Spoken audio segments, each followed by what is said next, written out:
Le soleil se lève, peignant les maisons en pierre de Nazareth d'une chaude lueur dorée. Un sentiment de calme s'installe sur le village au début de la journée. Les villageois émergent, leurs silhouettes encadrées par les portes de maisons anciennes. Un nouveau jour se lève, rempli de la promesse d'une vie simple et de moments paisibles à Nazareth. Sous le soleil du matin, Marie puise de l'eau du puits ancien, son visage serein et jeune contre la pierre rugueuse. Un léger changement dans l'air, une vibration imperceptible par les autres, suscite en elle un sentiment de malaise. Ses sourcils se froncent légèrement, ses yeux doux scrutant l'horizon alors qu'elle essaye d'identifier la cause de son agitation. L'eau du puits reflète son expression perplexe, la quiétude n'étant rompue que par les douces ondulations de son mouvement. Une présence invisible semble l'envelopper, l'air s'épaississant d'anticipation et de mystère tacite.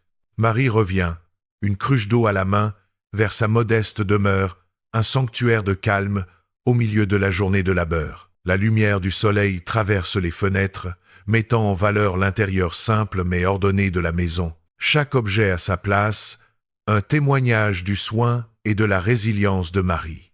La cruche d'eau repose doucement sur la table, son contenu prêt à soutenir et à rafraîchir. À l'intérieur de la maison de Marie, la lumière du soleil baigne la pièce d'une lueur chaleureuse.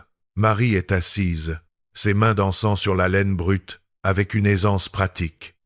Ses doigts travaillent, transformant les fibres rugueuses en fils délicats. La roue tourne régulièrement, un bourdonnement rythmique emplissant l'air. La lumière du soleil illumine les fins brins qui se tordent et s'allongent. Une image d'une industrie tranquille, l'attention de Marie est inébranlable. À l'intérieur de la maison de Marie, une lumière soudaine et aveuglante éclate, engloutissant la pièce dans une lueur d'un autre monde. Marie, prise au dépourvu, est éblouie par l'éclat écrasant, les yeux écarquillés de surprise.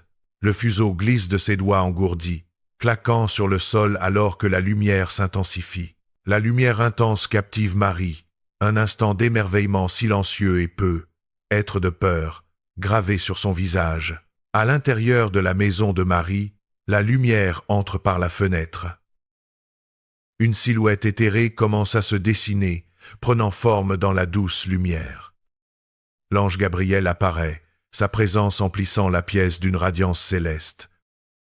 Marie contemple l'ange, l'émerveillement et l'admiration gravés sur son visage.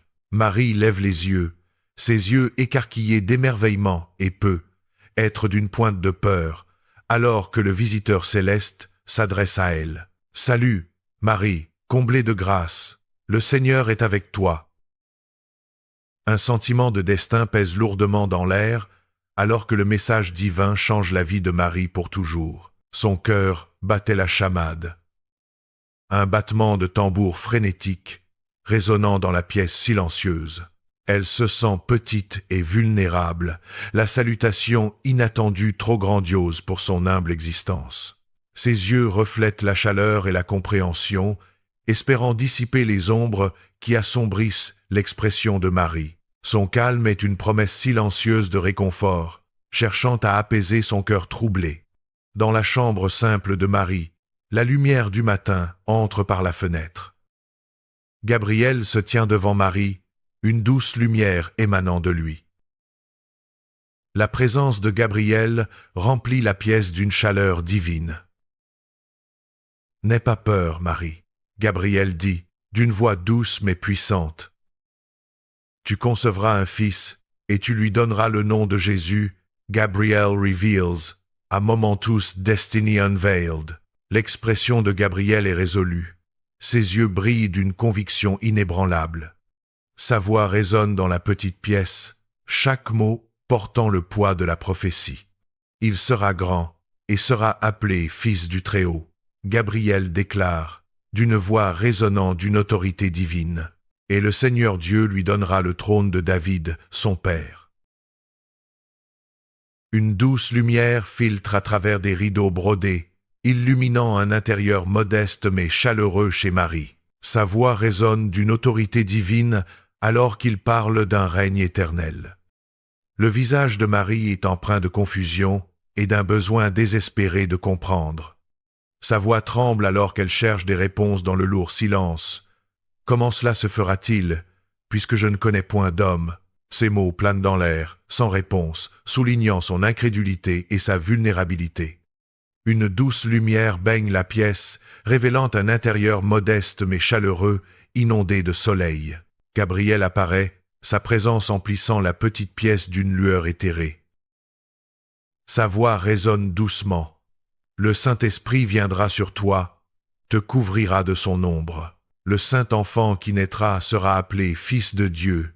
Gabriel proclame, ses paroles restant suspendues dans l'air. Baigné d'une lumière douce et éthérée, la présence de Gabriel remplit l'humble demeure de Marie. Un phare d'espoir et de promesses divines. Son regard serein pénètre dans la pièce, portant des mots de réconfort et des nouvelles extraordinaires. La voix de Gabriel résonne d'une douce autorité, un messager du divin. Car rien n'est impossible à Dieu, proclame-t-il. Ces mots résonnant de la puissance illimitée de la foi et des miracles. La lumière du soleil entre dans la chambre de Marie, projetant de longues ombres qui dansent avec les particules de poussière dans le silence profond. Marie reste immobile, les mots de l'ange résonnant dans son esprit comme un rêve lointain et impossible. Son front se plisse, une délicate toile de confusion et d'incrédulité gravée sur son visage.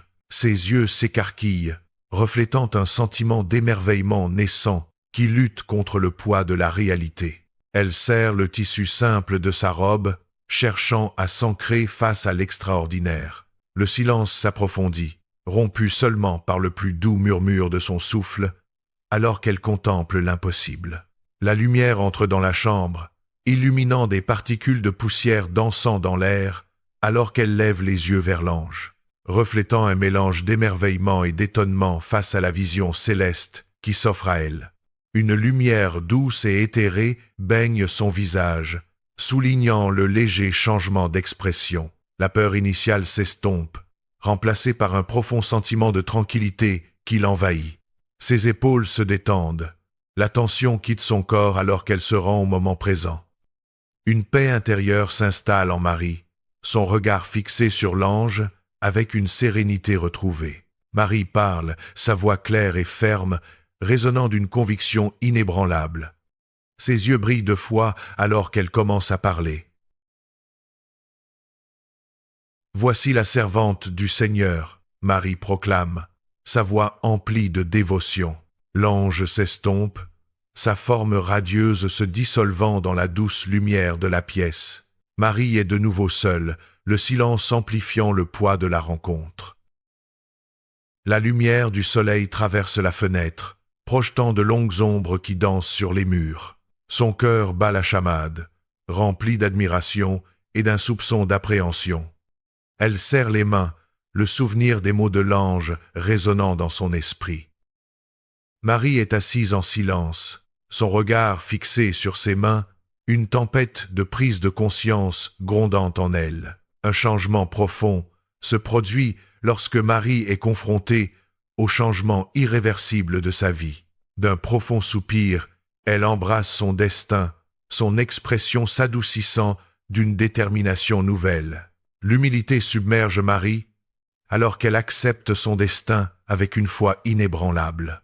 Luc 1:30-31 « Ne crains point, Marie, car tu as trouvé grâce auprès de Dieu. Voici, tu concevras, et tu enfanteras un fils, et tu lui donneras le nom de Jésus.